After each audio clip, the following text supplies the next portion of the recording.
مەیدانی ئاژەڵدارانە لە قەزای سۆران گلەیان لە بازارکردنیان هەیە. ئەویانی دەرەوە دەهێتنی سووریای ترکیای ئیران ئەو بازاری شکاندیە بەلاری و لە قاچاق دێت لە سیدەکە و لە حاجۆمەرا دێ لە لای پشدەرە هۆردی لێن دەرج دێت ئێستا ئادوو دەکەی بڕک گیرای بە فرێگە لە لێن دەرج زۆر دێت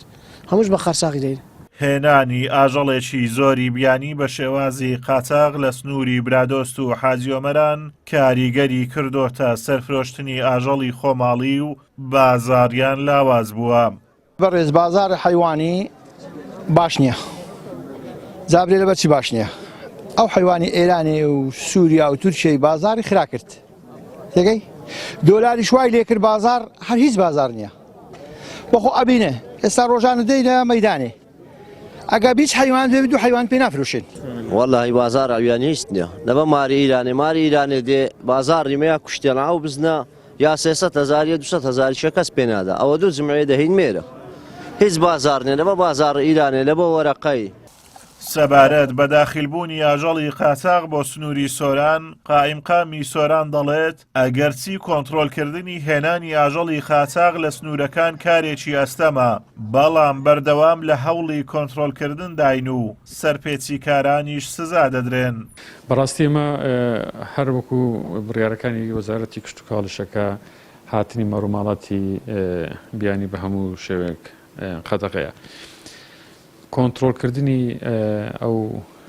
پرۆسێسە تۆزێک سەختە هەم لەبەر ئەوەی چونکە ئەو مەڕووماڵاتە هەمووی بەو تیاکاندا دێن و لەسەر سنوورەکان بە شێوەیەک دێن کە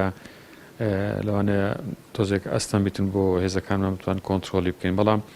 ئێمە 23 مانگیش چوارشەممەی ڕابردوو کۆبوونەوەیەکمان لەسەر ئەم بابەتەرێکی خست لەگەر بەڕێز قایمقامی چۆمان و بەڕێوەبەری ناحیە سیدەکان و بەڕێوەبەری ناحیە دیانەش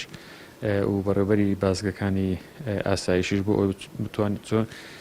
چۆن هەماهەنگی بکەین تا بتوانین کۆنتڕۆلی ئەوەی بکەین کە ئەو مەڕووماڵەتانە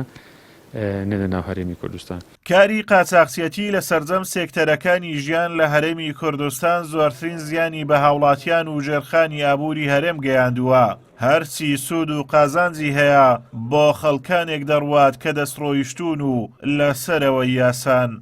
ئازاد ئۆمەراوەیی کەناڵی ئاسمانی پەیام قەزای سۆران.